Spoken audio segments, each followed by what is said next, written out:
And now, for this evening's main event, I'm so very pleased to welcome the director of our neighboring Canadian Studies Centre at Brock University, Professor Anthony Kinik. A film studies scholar specializing in documentary film, popular music and film, and cinema in the city, he has a particular interest in Canadian and Québécois cinema. Truly a globe-trotting scholar, he's taught and presented his research in North America, South America, and Europe. His co-edited book, The City Symphony Phenomenon, Cinema, Art, and Urban Modernity Between the Wars, was launched at a silent film festival in Italy. I can't imagine a more wonderful place to do a book launch. And it inspired extensive film retrospective at Anthology Film Archives in New York City as well. Tonight, he's speaking on that most Canadian of topics, Expo 67. Expo is Celluloid City Art, Commerce, Film, and Urbanism at Expo 67. Please join me in welcoming Anthony.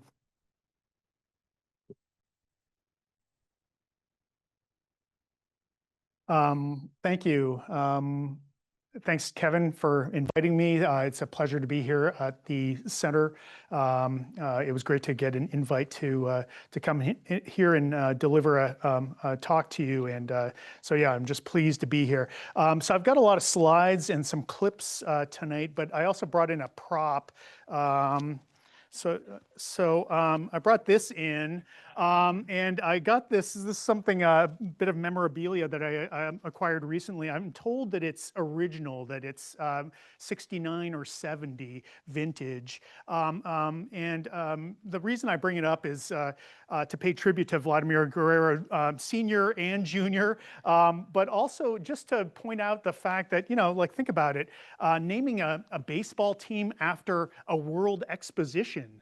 I mean, it's, you know, it's kind of a bizarre thing, you know, and it indicates just how powerful Expo Mania actually was. So there you go. Never made it to the World Series, but, you know, should have. There you go. Okay, so it's an odd thing to do, but I'm going to start off with a brief digression. So a few years ago, as Kevin mentioned, I was one of the co-editors and co-authors of this book, The City Symphony Phenomenon, Cinema, Art, and Urban Modernity Between the Wars. And the wars in question were World War I and World War II. And for reasons that should be obvious, the book had nothing to do with Expo 67, but it was the most comprehensive book to date on a cycle of films that were a significant part of film culture internationally between the between 1920 and 1940. And these films became known, trying to get my second slide, there we go. These films became known as city symphonies after the most famous example of this approach to filmmaking, Walter Ruttmann's Berlin Symphony of a Great City from 1927. In that book, our most basic definition went as follows. A city symphony is an experimental documentary dealing with the energy, the patterning, the complexities, and the subtleties of a city. And elsewhere, we noted that city symphony films tended to position the city as the ultimate emblem of modernity, and that these films were frequently notable for their daring editing and their cutting-edge cinematography. So with this in mind, I'd like to show you a representative clip from Berlin Symphony of a City by Walter Ruttmann, 1927, and you're going to see how he uses an experimental approach to cinematography and editing to address the topic of white-collar labor. And trust me, there's a reason for this.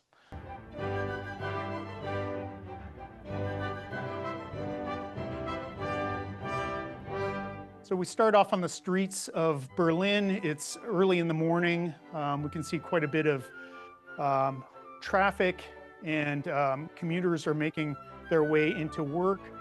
And specifically, we have a chapter of the film that's dealing, or a portion of the film that's dealing with white-collar labor. So we have white-collar laborers heading into the office.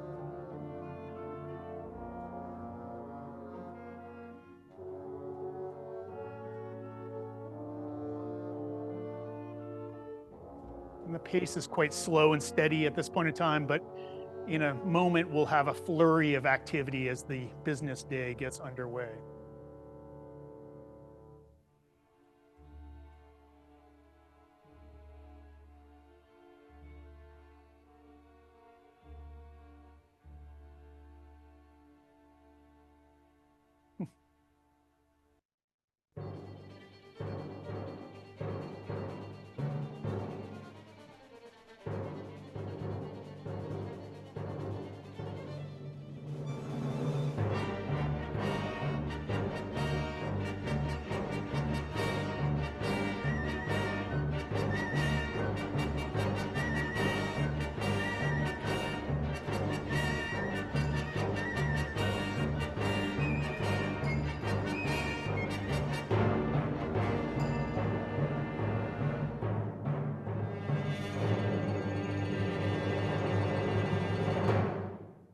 Okay, so we have a vivid portrait of office culture, we have a vivid portrait of business culture, and if there's a moral to this, it is a dog-eat-dog world, okay?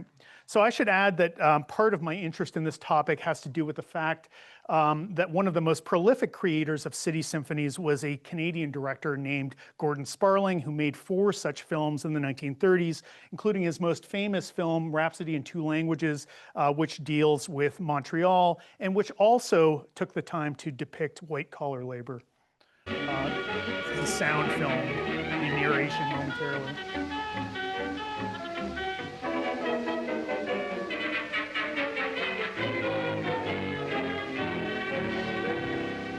Each one has his goal. Some are striving for success.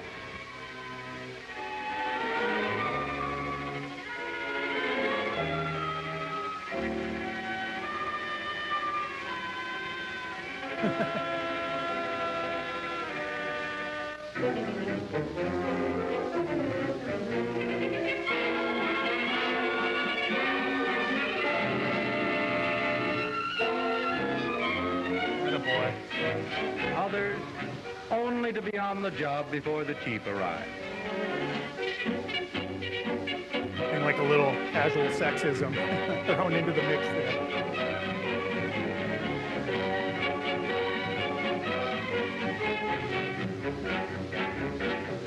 On with the day's work.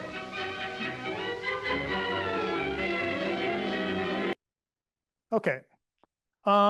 So there you go. So I mentioned this because not long ago I was asked to revisit the City Symphony phenomenon by exploring its afterlife.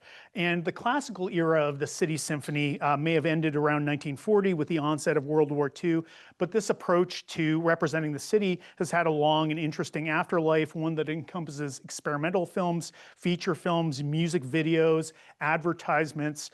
We can find this approach to filmmaking in a lot of different places. Now, one of the places where the afterlife of the City Symphony could be seen quite clearly was Expo 67. So when I received this request, it got me to take a closer look at a body of work that I first investigated before the publication of the City Symphony phenomenon. And in so doing, I discovered new material and developed a new appreciation for films that were created for and exhibited at Expo 67. So around the same time, I began to take a closer look at the involvement of one particular production company, Crawley Films of Ottawa, with Expo 67 for a special issue of the Canadian Journal of Film and Media Studies. And this presentation tonight is the result of these recent research projects. So what was Expo 67 and what does it have to do with film? So first off, Expo 67 was a Category 1 international and universal exposition that was staged in Montreal, and it was a particularly remarkable one. It drew over 50 million visitors, smashing expectations. Originally, they were expecting 10 million people. Then there was a point where they were expecting 30 million, and eventually they got 50 million, which broke records. And it became an international sensation, covered widely by the press around the world, and successfully attracting many of the world's leading dignitaries for high-profile visits. Secondly, Montreal only received green light for this World Exposition in November 1962, roughly 4.5 years before opening day. And this meant that the extensive preparations for Expo 67 were carried out at a particularly furious pace. Typically, World Expositions like that took 10 years to organize. So at the time, Montreal was in the throes of the Quiet Revolution, a far-reaching push to modernize and liberalize Quebec society. Expo 67 became the catalyst for Montreal's radical redevelopment, transforming Canada's metropolis into the ultimate example of what the architectural press referred to as the modern multi-level city. And importantly here, this is Expo 67 in the foreground of this image that appeared in the Architectural Review. Perhaps not surprisingly, given all this activity, the city, the urban environment, urbanization, and urbanism was a major theme at Expo 67. In fact, early in the planning, the city was the central theme for the exposition. And eventually the focus was scrapped, or rather this focus was scrapped for something broader and more humanistic in its orientation, man and his world, or terre des hommes. But the city remained a major aspect of Expo 67's pavilions. Meanwhile, if Expo 67 was designed to be a total environment, a major element of its design was its proliferation of screens and of multimedia experiences of all sorts. So if the 1958 Brussels World's Fair and the 1964-1965 New York World's Fair had led the way in this regard, Expo 67's vast displays of multimedia were unprecedented. As Judith Shatnoff suggested in the pages of Film Quarterly, split screens, multi-screens, immersive screens, and multi-sensory screened experiences were everywhere at Expo 67. This activity was heavily inspired by the Canadian media guru, Marshall McLuhan, and it made the exposition a prime example of what Gene Youngblood and others had begun to call expanded cinema. Indeed, the cinematic experimentation featured at Expo put Montreal squarely at the center of discussions around the state of the art and the future of the medium. As Time magazine declared in July 1967, Expo 67 is Celluloid City. And they meant it in the sense that Expo 67 was awash with screens and motion pictures, but I'm kind of reinterpreting the phrase differently for this presentation. So much of my recent work has focused on 60s Montreal as a cinematic city, one of the premier such cities of its time, and one that was rather unique. One of the major factors that led to this explosion of film production had to do with the relocation of the National Film Board of Canada, the NFB, from Ottawa to a state-of-the-art studio facility in Montreal in 1956. In many ways, the NFB was reaching the peak of its achievement and influence at the time, and this trend was only accelerated by the move to Montreal, where suddenly the institution found itself in a vibrant city, a culturally diverse city, a bilingual city, and multilingual city at a critical juncture in its history. And, you know, this is not to diss Ottawa, you know, but you know what I mean. You know, there's a difference.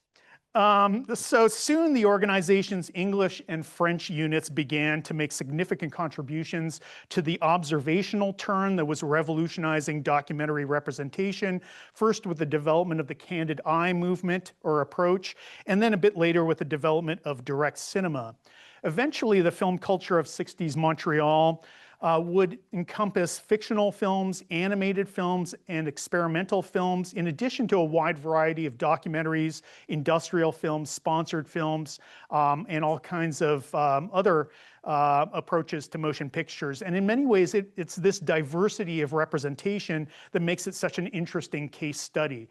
Generally, when people look at the cinematic city, whether it be, you know, New York or Paris or Los Angeles, they tend to focus on fictional films, fictional feature films. And one of the things that's so interesting about Montreal during this period is that there were a lot of fictional feature films being made, but there were all kinds of other films that were also being produced at the same time, and that also took an interest in Montreal itself.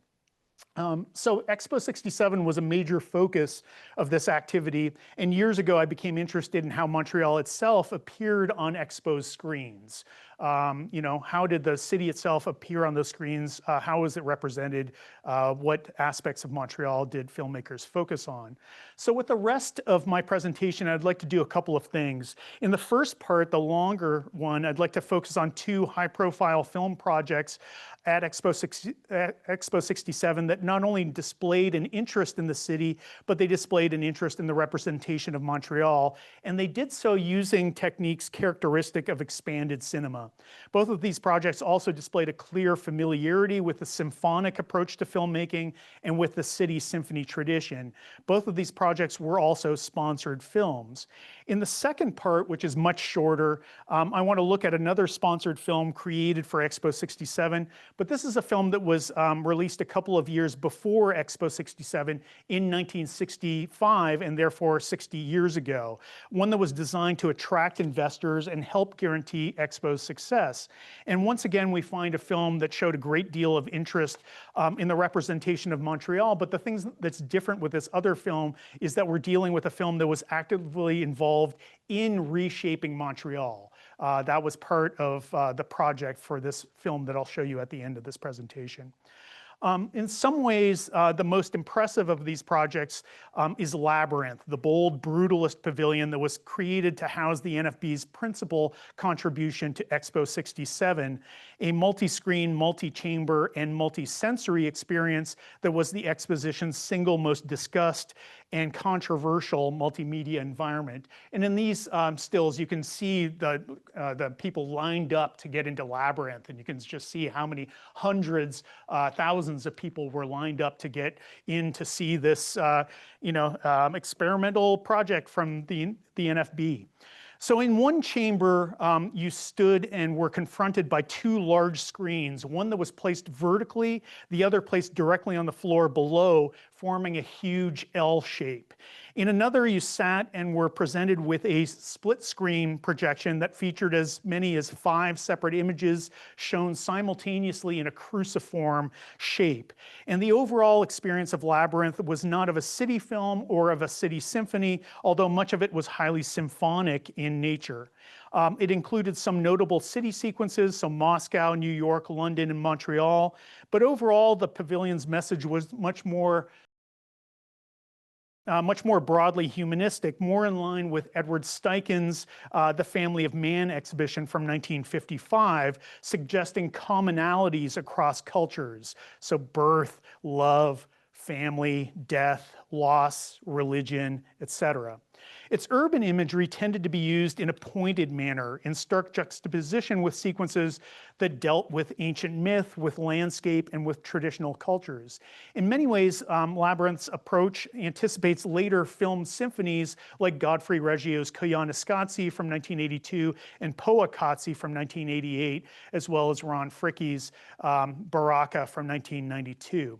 So here I'd like to show just a couple of quick clips that provide a sense of how Montreal is integrated into the, Labyrinth's messaging. So these clips come from that second chamber that I talked about with a kind of cruciform shape to the multi-screen experience. So here's clip number 1.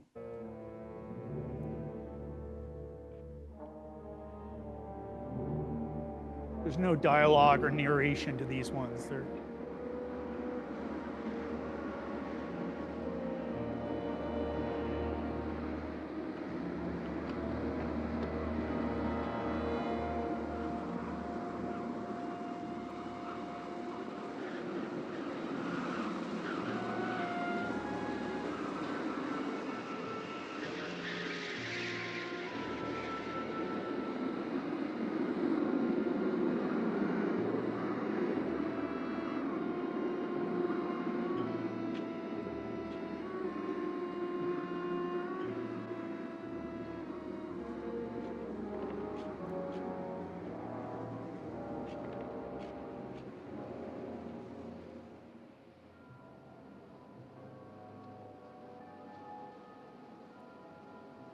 okay, so a brutal Montreal winter is contrasted with shots of the brutality of the desert, shots of the difficulty of digging graves in the depths of winter are followed by shots of a cemetery on the outskirts of New York City.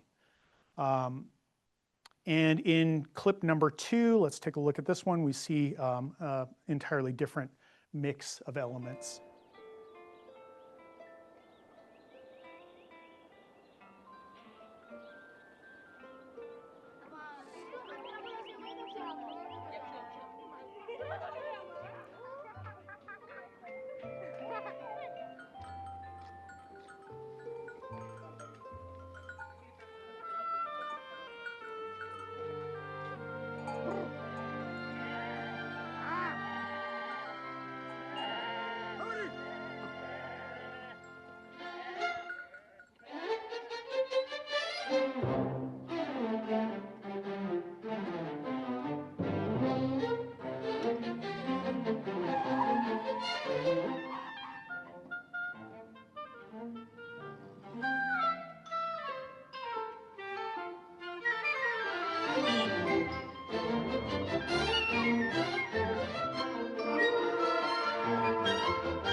Okay, so in this clip, traditional life in rural Greece is contrasted with the choreography of a Montreal traffic cop, one of the icons of the classical city symphony. This is a figure we see over and over and over again in these films from the 1920s and 1930s. And this leads to shots of Moscow, and at the very end, there's a piano playing, and as the piano suggests, the choreography of a Russian ballet school is what's coming next. Okay, so this is the way this portion of the labyrinth was presented to audiences, and we can see Montreal in both of these clips, but in both cases Montreal is featured, but its treatment, I would say, is superficial. Okay. So out of the films I'm discussing today, the project that I'm most attached to was one that was created for the Canadian Pacific Railway Cominco Pavilion. So in other words, a pavilion that united one of Canada's largest railway interests and a company that had been central to the railway industry's contributions to Canadian nation building in the 19th and early 20th centuries, with one of the nation's foremost mineral extraction interests, Cominco, the company formerly known as Consolidated Mining and Smelting. That film, as you can see or as you can guess, was We Are Young. And I'm not going to dwell on all my reasons for my attachment to this film right now, but if you're interested, you can ask me about it during the question and answer period or later over drinks if you prefer. But I certainly have other things I could say about how I first encountered this film. So Francis Thompson and Alexander Hamid's We Are Young was one of the most audacious of Expo 67's expanded cinema experiments. It was a multi-screen film involving 6 screens, and it created a 3,000 square foot immersive experience. Audiences were left awestruck. The word film doesn't adequately describe what Thompson and Hamid have created, American cinematographer gushed after seeing We Are Young. Fittingly, Thompson was featured prominently in Gene Youngblood's book Expanded Cinema, and he was regarded as an authority on multi-screen at the time. Thompson and Hamid also happened to be one of the hottest teams in sponsored film during this period. Their 3-screen film, To Be Alive, produced for the Johnson Wax Company, had been one of the sensations of the 1964-1965 New York World's Fair, and these exposition films provided one of the inspirations for IMAX, which would premiere at the Osaka Exposition in 1970. For our purposes here, what's even more relevant is that Hamid and Thompson were both accomplished filmmakers who had made important contributions to the realm of experimental and documentary film, and both had direct ties to the City Symphony tradition. So Hamid's first film was Aimless Walk, a City Symphony of Prague, and Thompson's most impressive experimental film in the days before To Be Alive was New York, New York from 1957, his City Symphony of 1950s New York City. All of this became more relevant, all the more relevant, when I first had the opportunity to see We Are Young, and I realized that the film contained a film within a film, a 5-minute City Symphony of Montreal. Here, Thompson and Hamid had incorporated many of the characteristics and conventions of the City Symphony cycle of the 1920s and 30s, including the oblique angles, the multiple exposures, and the fascination with crowds, traffic, and skyscrapers. But they also expanded upon them and applied them in a very different set of circumstances. Elsewhere, the film mostly focused on the curiosity, the idealism, the creativity, and the dynamism of youth. So I'll just give you a few examples. Here's curiosity, there's a sense of discovery in this section, adventure, more adventure, some young hitchhikers in BC, creativity, idealism, dynamism, even more dynamism. And it did so in a manner that could be read as an allegory of Canada, a young nation that was just coming into its own. So here in the section on Montreal, which I'm going to play to you in its entirety, the portrait of modern life and the place of the younger generation within it was surprisingly critical, especially for an event as upbeat, forward-looking, and corporate as Expo 67. So once again, this is this film within a film, and I'll play it in its entirety. It's just under 5 minutes.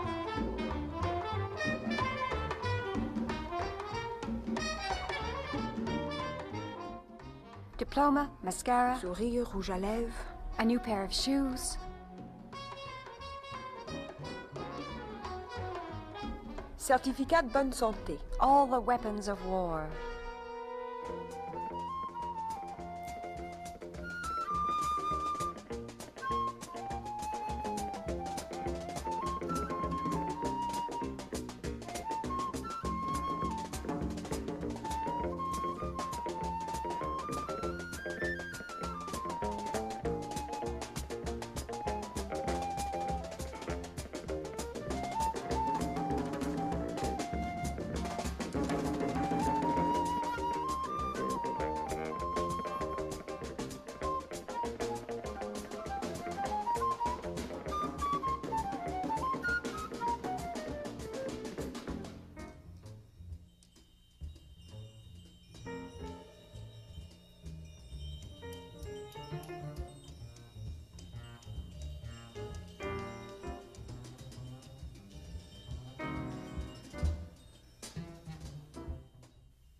L'autonomie de la femme. The escape from domestic drudgery. La joie de vivre, la liberté.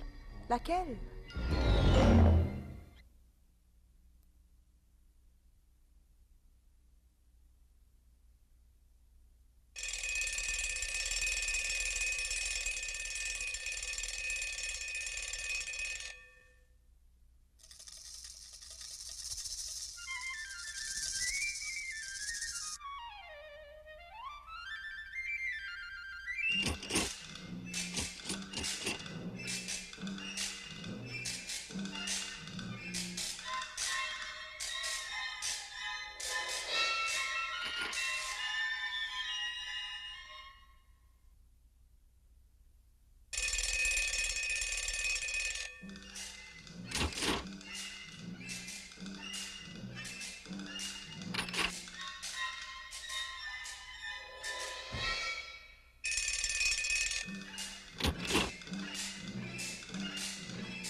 I wish to dictate a memo to the world at large. Please accept my resignation. Miroir aux alouettes, les parents nous ont légué bon sang et belles réponses. Les questions sont changées. Rien ne va plus.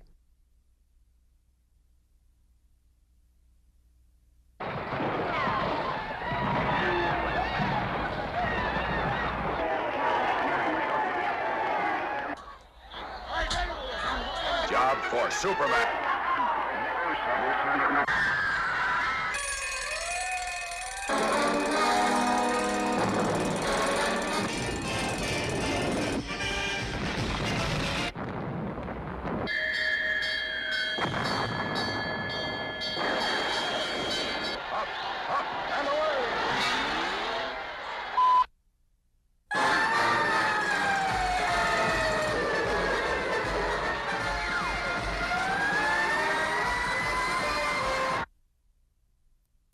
Okay, there you go. So I'm sure those shocks and jolts that we found in that final montage sequence are something that a lot of us can relate to in this particular age. So if this chapter of We Are Young is the one that most closely resembles a city symphony, it's also the part of the film that is the most fictionalized and the only part of the film that creates a sense of story involving fictional characters. So as I'm sure you picked up, two young women make the big move to the big city and they've got jobs lined up for themselves and they show up and they're enchanted by the city and then they're quickly disillusioned by their work environment. That said, it's hardly a conventional fictional narrative, and it's the section of the film that is the most probing, the most astute when it comes to capturing modern life. Hamid and Thompson's focus on post-industrial society and on the place of young women within such a society was hardly arbitrary. The urbanism of the late 20th century was reorganizing cities like Montreal in ways that were strikingly different from their early 20th century forebears, and We Are Young was sensitive enough to capture some of these seismic changes. That was one of the things that was so fascinating about the way We Are Young was discussed in the press in 1967. Praise for the film and its achievement was nearly unanimous.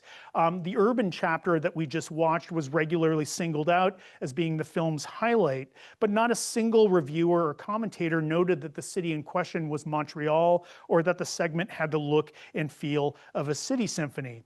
Similarly, no one seemed to have picked up on the fact that when the film returns to Montreal after a brief sequence about youth and creativity, we are among young anti-war protesters printing up bilingual leaflets calling for peace and distributing them in Phillips Square, including our two young heroines, now with longer hair and more bohemian attire. In other words, the narrative here has to do with alienation and disillusionment, but ultimately the response is not simply one of resignation, it's one of political activism. You tell us we can't change the world, the Anglophone voiceover announces. We think we can.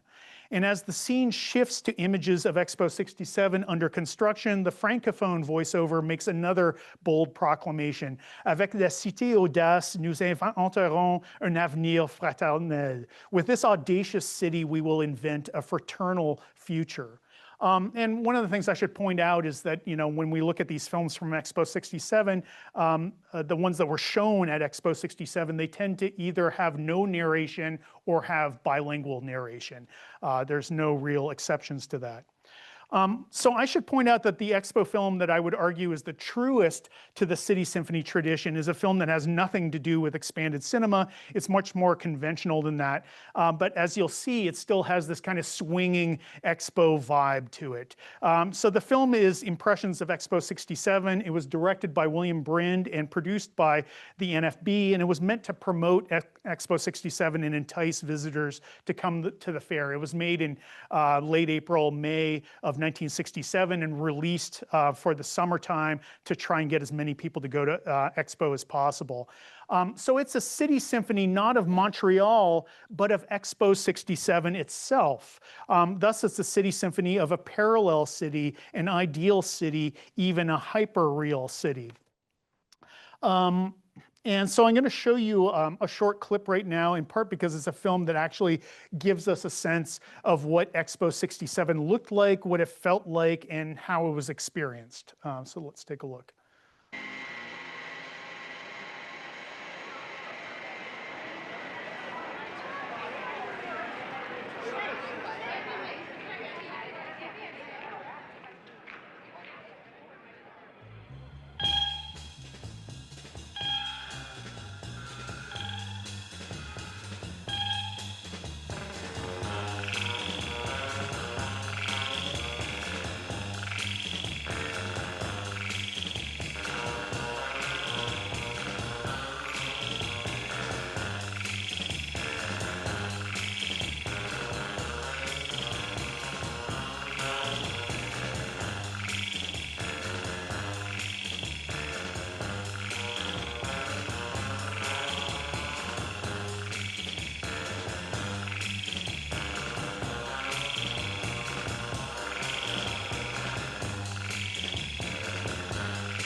Okay, so the clip ends with this kind of helicopter aerial shot, and importantly, the ideal city is being framed against the real city.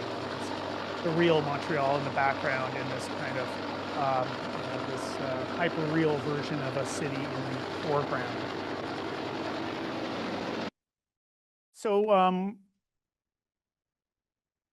years ago, I got interested in Crawley Films, a Canadian powerhouse of educational, sponsored, and industrial films in the context of this film, Motion, a widescreen 70mm film that had been produced for the Canadian National Railway Pavilion. I was looking for how films produced for Expo 67 had represented its host city. Montreal only appeared in this film fleetingly, but these shots were some of its most significant representations of the environment. This bit on the right here is one of my favorite bits in the film, because the francophone narration at this point in time is immobilité, frustration. So getting stuck in traffic or being immobile is frustrating and it's bad. And this film is all about motion. It's all about keeping things in motion. So this allowed me to explore the role of CN and its land holdings in the radical redevelopment of Montreal, and how motion had alluded to this story ever so obliquely. At the time, I felt that I had only scratched the surface when it came to Crawley Films, Expo 67, and the representation of Montreal. So I was eager to take another look and take a closer look. So beginning last fall, I tried to view as many Expo 67 related Crawley projects as possible. And this led me to such items as Explore Expo 67, a promotional film that was created for Alcan Aluminum and its pavilion, and Canada Today, a 3-screen film with no dialogue that was created for the Canadian History Pavilion, as well as a host of other projects. So Canada Today is particularly relevant to the earlier part of my presentation because it too was an example of expanded cinema at Expo 67, and it too was an example of how footage of Montreal was integrated into a symphonic depiction of Canada. Notably, it was directed by a guy named Claude Fournier, who had become kind of famous a few years later, famous/infamous a few years later, because of a film called Deux Femmes en Or, Two Women in Gold, which was a very famous Québécois sexploitation film that was released in 1970, a sexploitation farce. Before he made that, he was making experimental shorts like this. So this is what the film was meant to look like. Library and Archives Canada only has 2 of these portions in color, so I'm going to show you all of it together here.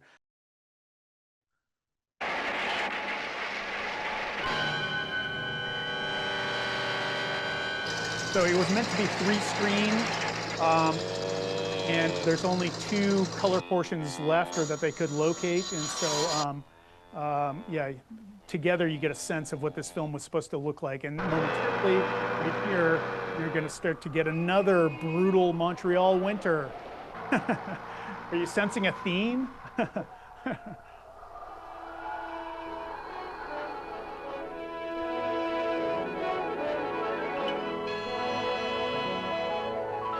then we move to the Maritimes or something to close out this clip. Okay, so one of the things I hadn't fully realized earlier was how Budge and Judith Crawley, the firm's founders, had been hired as principal audiovisual consultants for Expo 67. So Crawley Films not only participated in this filmmaking bonanza that was Expo 67 through its production of promotional films and films specially designed for corporate and government-sponsored pavilions, but it acted as a catalyst for this activity, pulling together talent, brokering deals, and guiding the shape and the scope of Expo 67's vast and audacious displays of multimedia. And one of the things I picked up on is if you look at their internal communication and their newsletter, in particular Crawley Commentary, in 1962, they're reaching out to potential clients and they're saying, hey, you know, Canada's centennial is coming up in 1967. You should jump on that bandwagon. There's going to be a lot of activity.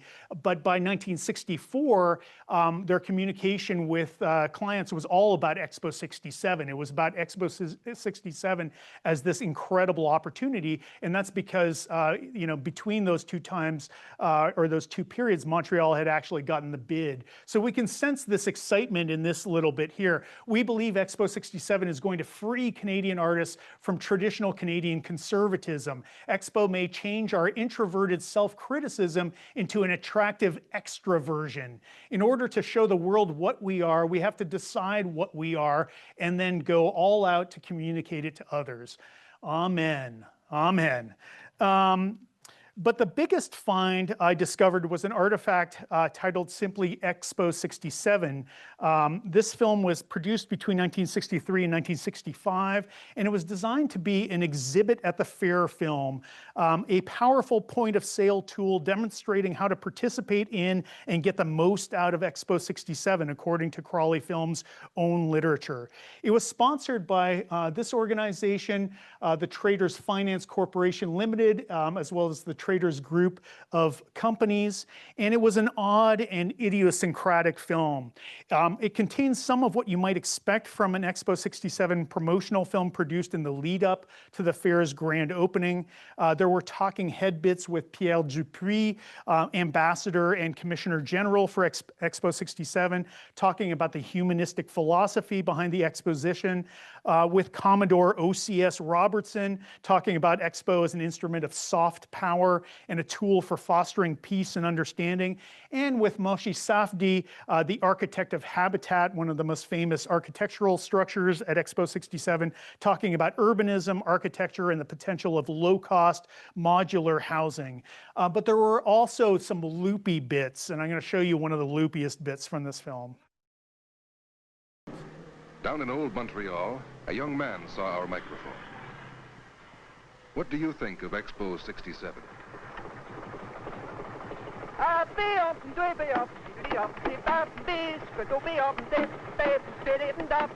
Translation. He said, "It reminds me of Mount Everest and the man who had to climb it because it was there."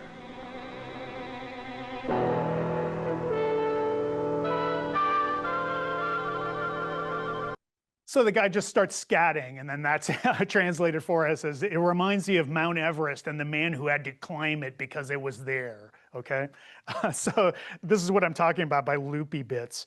The biggest surprise, however, came early in the film, and this is the big surprise for me anyways. Montreal has been chosen as the site for the World Exhibition of 1967. In the streets and in executive suites, you hear the question, "What do you think of Expo 67? Ça va faire bien d'argent. Ça va en coûter aussi. It'll make lots of money. It'll cost a lot, too. C'est une bonne chose pour le pays. A good thing for the country." Sir, what are your views on Expo 67? He says Expo 67 will be a new gold rush. It'll be a new gold rush.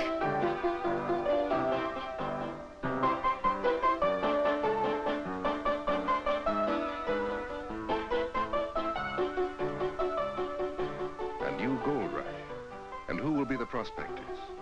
A prospector is a man with a strong back, and a pack, and a pick, and a shovel, and a sharp eye for anything that gleams. A prospector is a man who digs and dreams.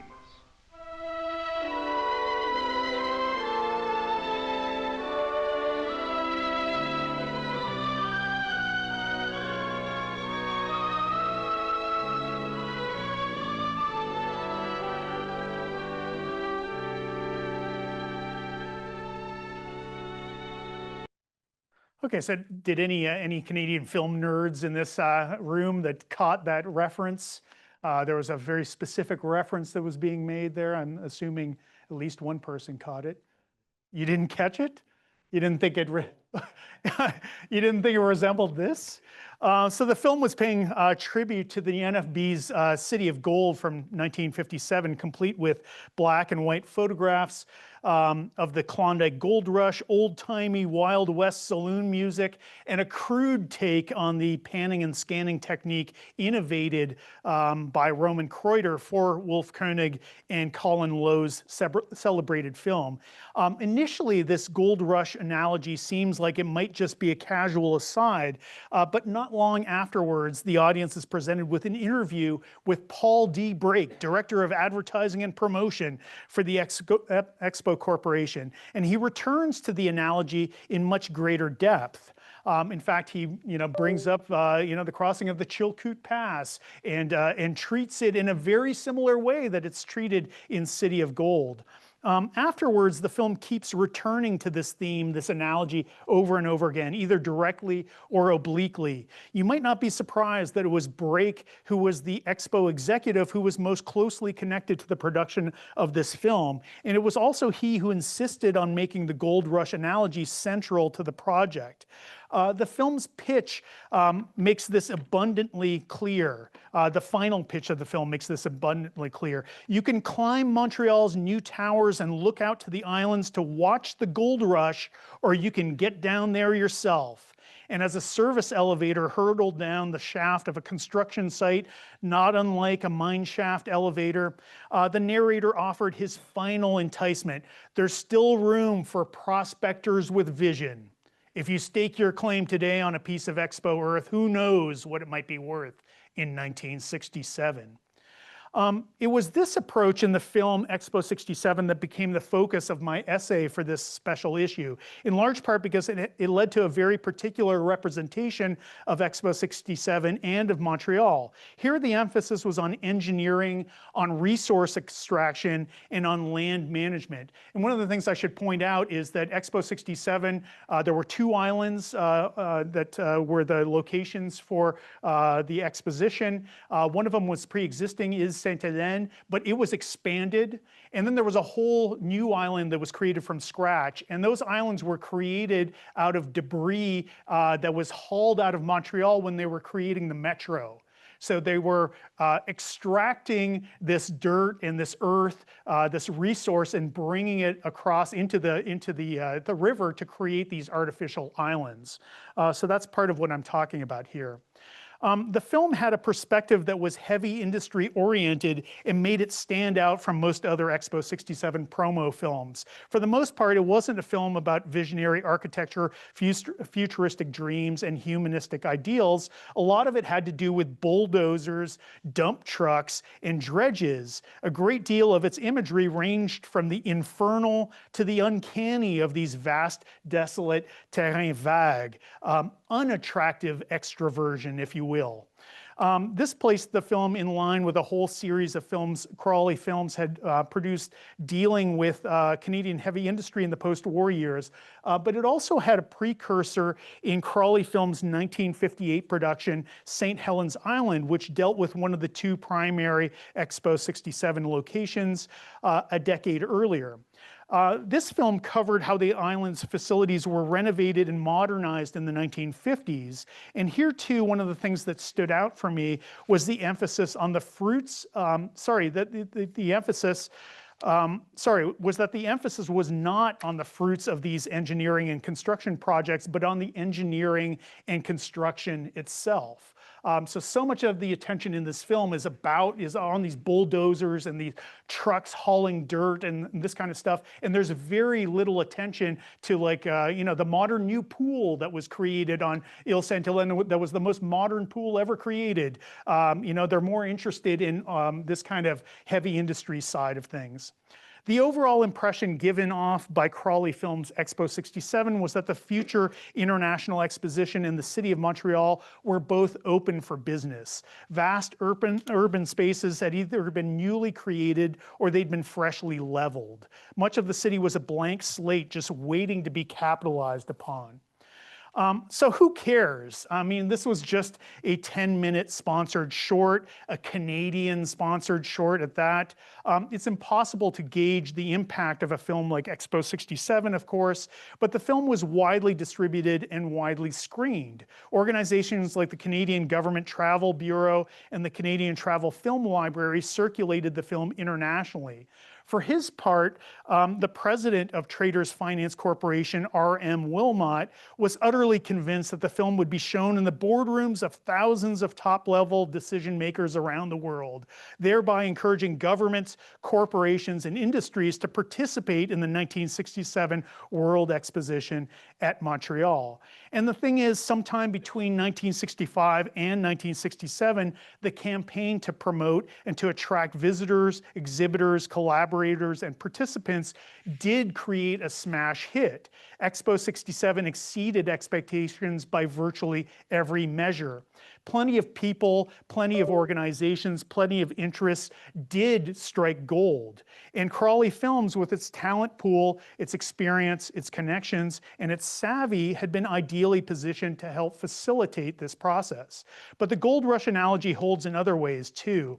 Harold Innis, in his classic study of the Klondike Gold Rush, settlement, and the mining frontier from 1936, introduced a concept that's come to be known as cyclonics, the idea that resource developments in hinterland regions proceed in a storm-like fashion, with a sudden flood of capital, labor, materials, and knowledge into a remote area that dissipates just as suddenly when conditions change.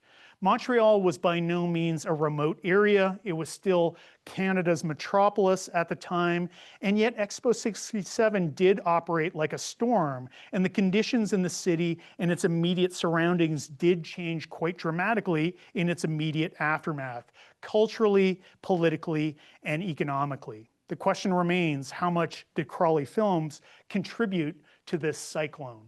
Thank you. Thank you so much, Anthony. That was great. Gives us lots to think about. And Anthony has, in fact, agreed to take some questions from folks in the audience. Thanks for that, Anthony. Terrific. My question is based on my real ignorance about the thing that about Expo. In that, so one of the slides you had up referred to the Cominco Pavilion. Yeah. And this, so it was I think it was Canadian Pacific and Cominco. Yeah. So my understanding was like there would be national pavilions and maybe even provincial ones. Yeah. But what was the level of corporate pavilionness? Like, was Traders, were they there too, or did they just make that film, commission that film from Yeah, Crawley? they just made that film. I mean, Alcan was there. Yeah, there were a bunch of big corporate interests that were there. You know, the paper industry was there. Yeah. Yeah, so there were a considerable number of corporate pavilions. So I guess my question really is like, what is in the Alcan Pavilion or in the Cominco Pavilion? Like, what are they doing? And they're promoting mining and aluminum making? Yeah, and then showing these like quirky films, you know, to attract audiences, you know. Yeah, I mean, that's a lot of it.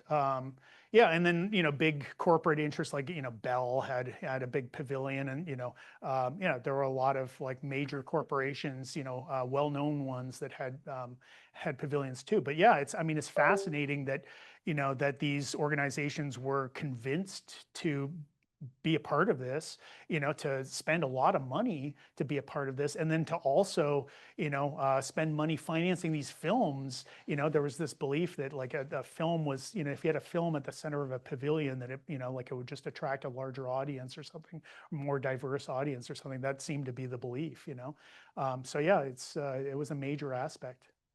Thanks very much for your presentation. Thank you. My question comes as like a French major myself. I was particularly interested in sometimes some of the translations from like French to English. And I know the most obvious one was the gentleman who started singing when he was asked what his opinion of Expo 67 was. The English translation was completely different, something about Mount Everest, right? Yeah. There was also another one. I'm not sure if it was in We Are Young or if it was before that, but the French voice stated l'autonomie de la femme, and then the English voice presented a much harsher truth, which was like an escape from the domestic, like drug or prison or something like that. I think you know what I'm talking about. Yeah. What do you make of those slight differences between what was stated in French and what was stated in English throughout some of these films? Yeah, I mean, that's one of the things that's interesting about We Are Young is that the Anglophone narration, the Francophone narration are actually totally different, and they're not translations of one another. And so they assume an audience that is bilingual will get the most out of this film. Like if you're bilingual, you have a level of appreciation that is going to far exceed whether you're unilingual French or unilingual Anglophone. So that's, yeah. And so, yeah, the bit you referred to, I mean, I think the women are like, we're meant to understand that they're speaking like sarcastically, you know, like when she says, l'autonomie de la femme, she's like, well, that's what we are sold. And this is what we get. Like, are you kidding me? You know? And so it's meant to be like a kind of feminist moment, I think, as these women are like, you know, they feel exploited and they feel like, you know, they've ended up in a office environment that's not what, you know, they were told it would be, you know.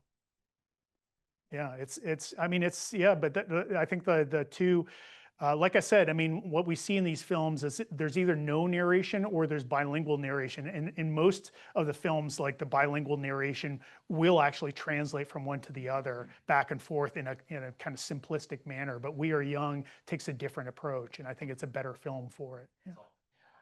Question from Alicia De Laurentiis. Wonderful to see this footage. Just wondering if you were able to get in contact with any of the filmmakers, or if you were able to access older interviews with them. If so, how did their great thoughts about the films align with your own or not? And thanks for the great talk. Yeah, yeah, I mean, the most I have really is Francis Thompson, who was one of the filmmakers on We Are Young. He did a lot of press, and he was featured in the New Yorker and other magazines and newspapers at the time. So I have a lot of his thoughts on expanded cinema, and mostly on his earlier film, To Be Alive. I didn't find much that he had to say after We Are Young. And none of these filmmakers are still alive, to my knowledge. I'm trying to think of whether, because Claude Fournier is somebody who was introduced more recently. I'd be surprised if he's alive, but it's possible, and I haven't looked into it. But everybody else passed away a while ago, and I didn't get a chance to interview any of these filmmakers, sadly. Yeah, I should say, you know, the We Are Young is a very, very rare film. You are in a very select audience, a very select company here, because very few people have seen it since 1967. I think they tried to keep Terre des Hommes, Man in His World, the site of Expo 67 alive for a few years after Expo 67. There was this kind of Expo Forever movement after Expo 67 because it had been such a success, and there were so many Montrealers that wanted the magic of Expo 67 to live on. And I think it was shown for about 2 years after 1967, but since 1969 or so, very, very few people have seen that film. And when I discovered the film a number of years ago, I was maybe the first person who had seen it since the early 90s. And you know, it's a film that was languishing at Library and Archives Canada. It was essentially what we call in film studies an orphan film. So a film that didn't really have a home anymore and didn't have an audience as a result, you know. Yeah, luckily I was able to kind of get together with some people who were able to restore the film and create a digital version of the film. And that's why we were able to watch that bit, because otherwise it doesn't really exist in the real world officially.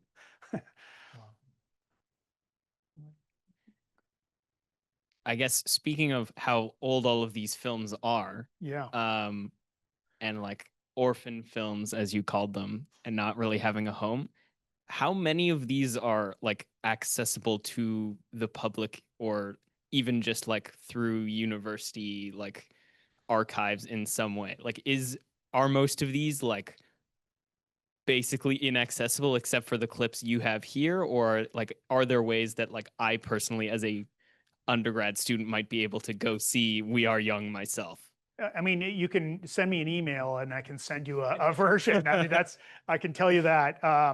But most of these are very hard to track down. The NFB films, of course, are more easily accessible. So impressions of Expo 67, you can easily find on the NFB website, and you can watch it in its entirety as many times as you want.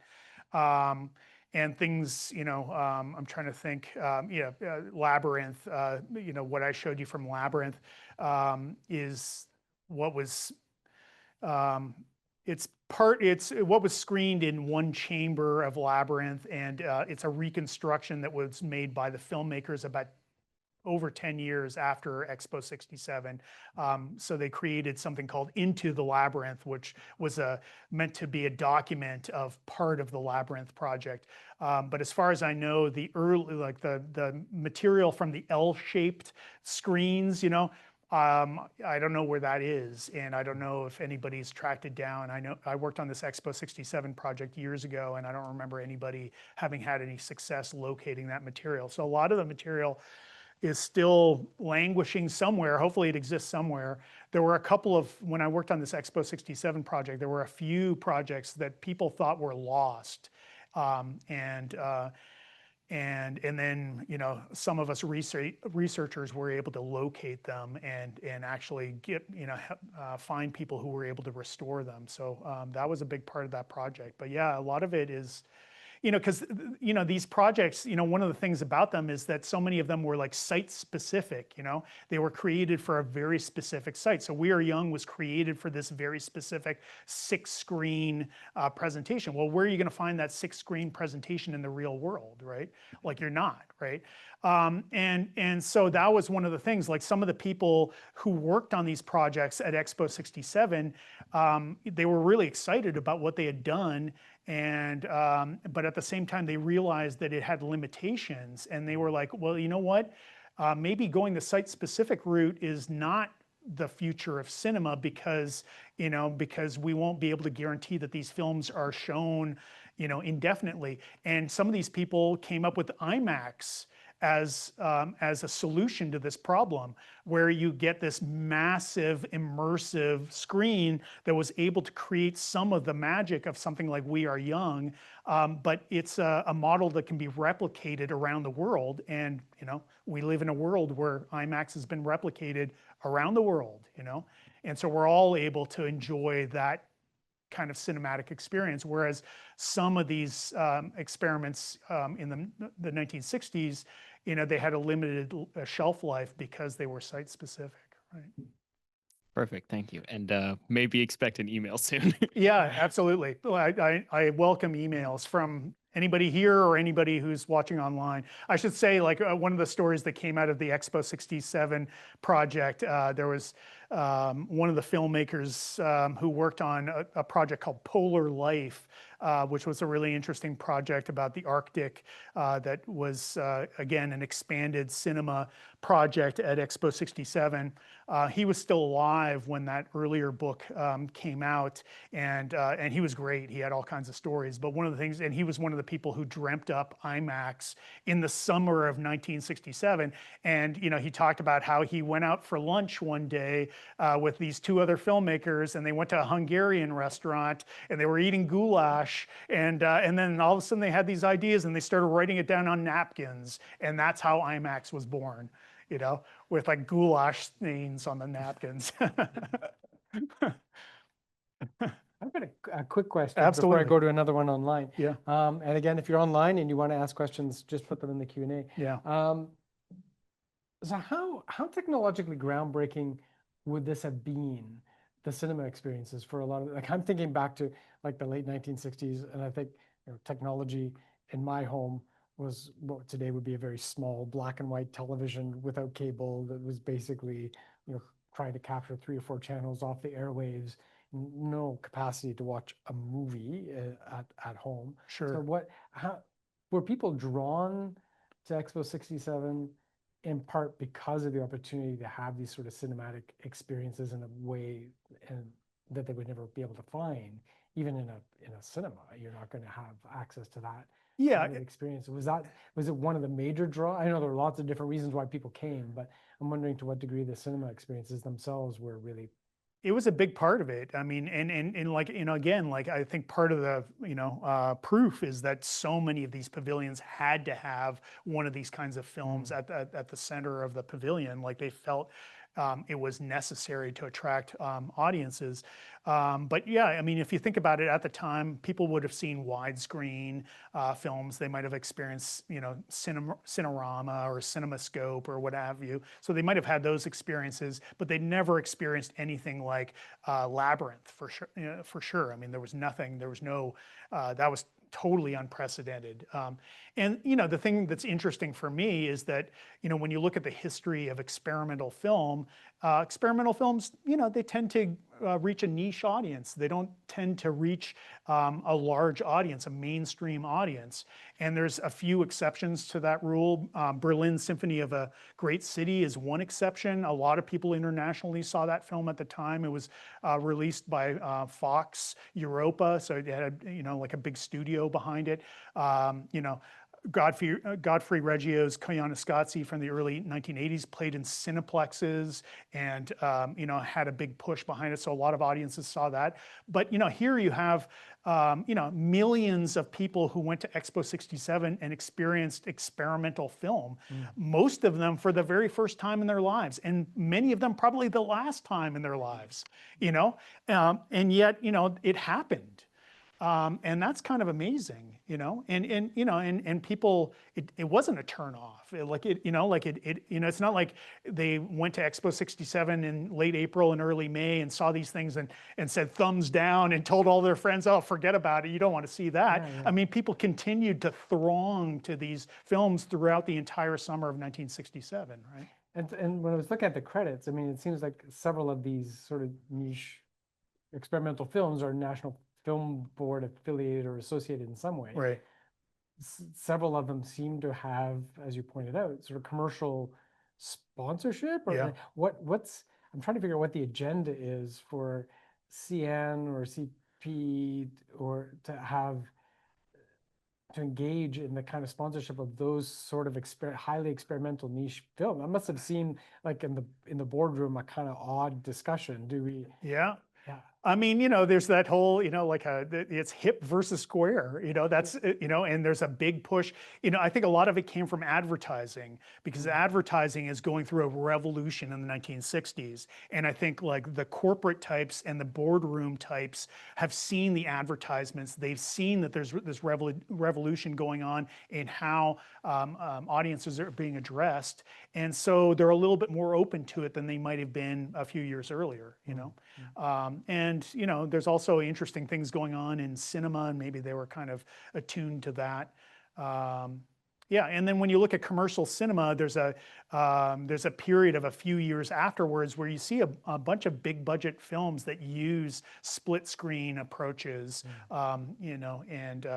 and so there's a moment after Expo 67 where all these filmmakers attended Expo 67 and then saw these other films by other filmmakers and then were inspired by it to make their own kind of split screen films. So yeah, it's an interesting period for a few years. Yeah. Got one more question on the line, Sure. And then I've got another question in the audience, and we've still got time for a few more questions if folks want to think. So this is from Emily Davies Robinson online. Thank you for your engaging talk on this subject. This might be a bit of a detour, but would you be able to speak to the impact of a place to stand at the Ontario Pavilion? My understanding is that it inspired Norman Jewison to use the multi-dynamic image technique in the Thomas Crown Affair. Yeah. Yeah, I mean, Norman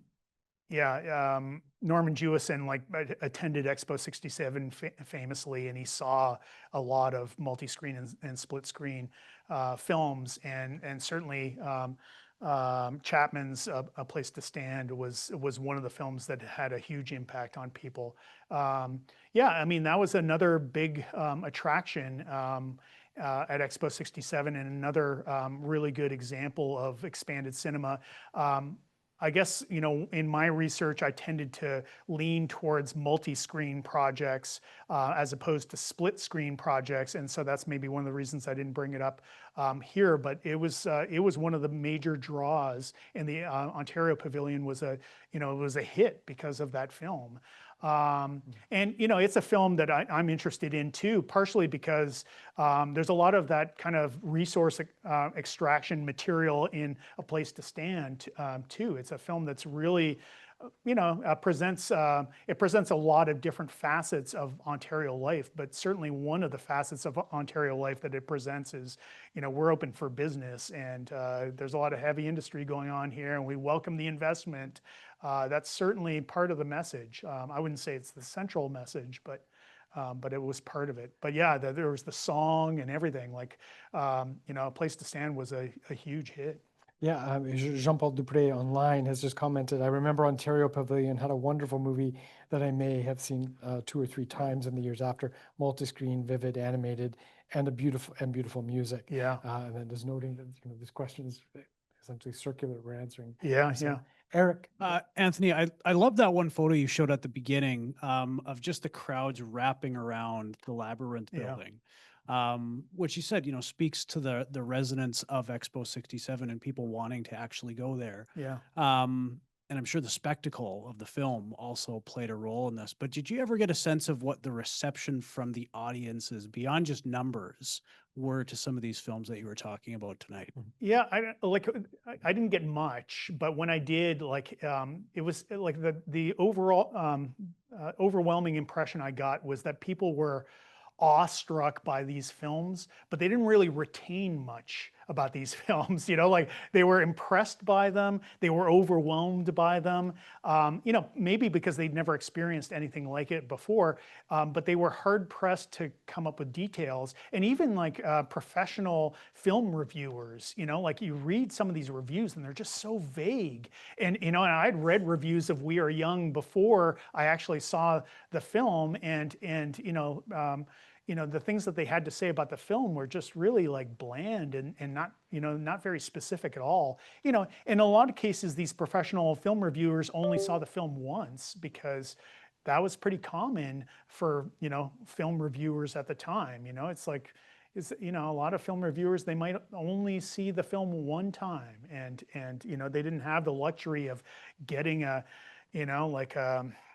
version that they could take home and, rewind and pause and do all these things that we were able to do, and we've been able to do since the 1980s or so. And so yeah, it's interesting. Like people's reactions oftentimes are just like, wow, and it doesn't really go beyond that, And the other thing I should say is that my parents met in Montreal in the mid '60s, and they went to Expo 67, of course, many times supposedly, and everybody they knew who lived elsewhere in Canada came to visit and went to Expo 67. And so I've been hearing about Expo 67 my entire life.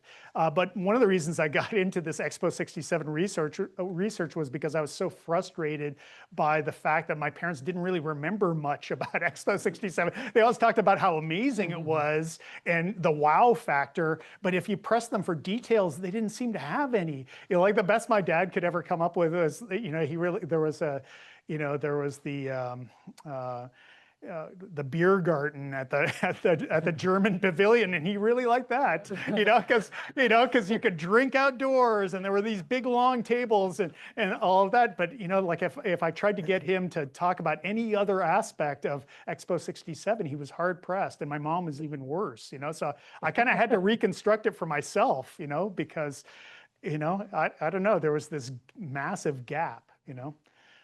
Anyways, there you go. Personal aside. One more question here in the audience, just down at the front, John. Okay, one question I had was, the scene where they had the cross, like that was for the screen. Yeah. Do you know the reaction to that, given the like anti-Catholic Church sentiment in the Quiet Revolution, or was it just seen as like an artistic choice? You know, it's a bold choice, but you know, one of the things about the Quiet Revolution, you know, is that, you know, there was kind of you know, 2 steps in one direction and 1 step in another direction, and so one of the things that comes to mind is there's a building that we saw repeatedly, which is one of the most famous buildings in downtown Montreal, Place Ville-Marie, and it's this, you know, skyscraper that went up in the early 1960s, and it's famous because it was connected to the metro from the time the metro was first built. It had a underground shopping mall element to it, so it was this perfect example of the multi-level city that I talked about earlier.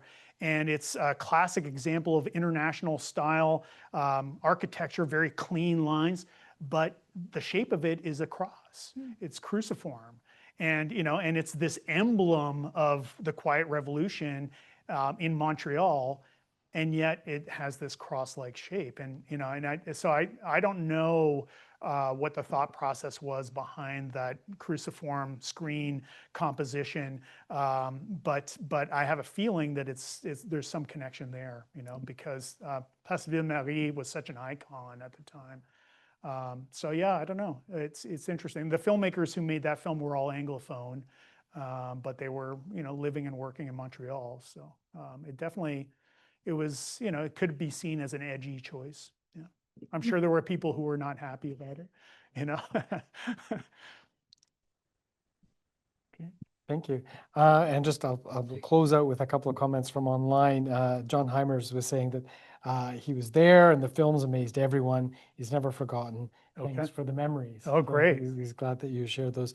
And Wayne Morgan is commenting, has a long comment that I'll share with you afterwards, but he mentions that the Crowley films were really well known to all. Okay. So some interesting feedback there online. Yeah. Anthony, we're really grateful this Yeah. evening that you came to Waterloo and gave us a lot to think about in terms of Expo 67, but also film and the way these things came together so exceptionally in Montreal.